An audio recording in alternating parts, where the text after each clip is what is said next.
है कि सारे जो रिसोर्सेज हैं ईरान के, वो डिस्ट्रॉय नहीं किए गए हैं। अमेरिका चाहे कितना भी दावा करे कि मैंने सारे उसकी सुविधाओं को नष्ट कर दिया है, ईरान को पस्त कर दिया, लेकिन ईरान के पास जो मैं कांग्रेस की ब्रीफिंग का जो था मैं पढ़ रहा था, जो कि इनपुट्स उनको यहाँ मिल रहे हैं अदर न्यूज़पेपर से, ईरान का लगभग 40 से 50 या 60% ही हथियार को नष्ट किया जा चुका है। इसलिए ईरान के पास अभी शक्ति है और बड़े उसके जो मिसाइल्स हैं अभी है, लेकिन क्या इसको जिसपे उसको फायर करना है या जो एक नीतिगत फैसला लेना है, क्या वो लीडरशिप अभी है या नहीं है, या वो इकोसिस्टम ईरान के अंदर है नहीं है।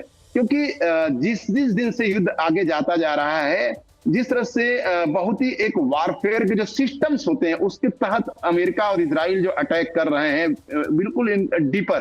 अब आप चीज ध्यान देने की बात है कि इनका जो न्यूक्लियर साइट्स है, शहर वगैरह है, इन पे 10 दिन के अंदर कम से कम 7 अटैक हुए हैं। मतलब जो बातें टॉक्स से पहले हो जानी चाहिए थी, उन बातों को अब एक टॉक्स के बाद कर रहे हैं, वार के बाद कर रहे हैं, क्योंकि वो टॉक्स से पहले होनी चाहिए थी।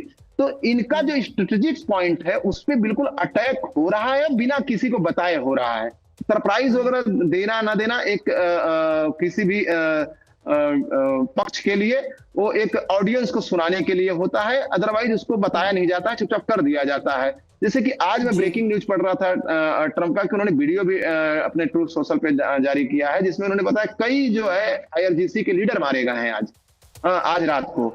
और फ्लैश पॉइंट था, दैनिक जागरण से मैं पढ़ रहा था सुबह सुबह उठ के उसको ऑनलाइन।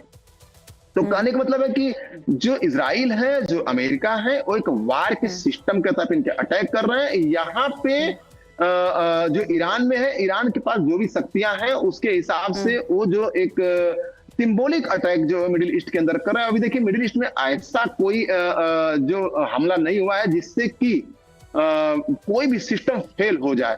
केवल आप देखेंगे तो फोर्स मेजर के तहत कतर ने अपने गैस प्लांट को बंद किया है, अदरवाइज सारी चीजें समुचित चल रही हैं और शिप्स भी हॉर्मुज से आ रही हैं। तो ईरान इस पोजीशन में नहीं है कि वो डिस्ट्रॉय कर सके। हाँ, अपनी ऑडियंस को हैप्पी करने के लिए और जैसा भी करके वो अपना अटैक करता रहेगा, कहीं पे छोटा, कहीं बड़ा, कहीं किसी डाटा सेंटर पे, लेकिन वो मुझे लगता है कि डिटरेंट नहीं क्रिएट कर पाएगा जिस तरह से अमेरिका और इजराइल कर रहे हैं। और ये वहां की लीडरशिप को अच्छी तरह पता है, इसीलिए वहां की लीडरशिप को मैं 5-6 दिन से देख रहा हूं कि जैसे आज आरागाची ने बोला है, जो वहां के होम फॉरेन मिनिस्टर हैं, कि हम धन्यवाद देते हैं पाकिस्तान का, क्योंकि मुझे इस्लामाबाद के लिए इन्वाइट किया है, लेकिन इसके लिए जरा सा वार बंद हो।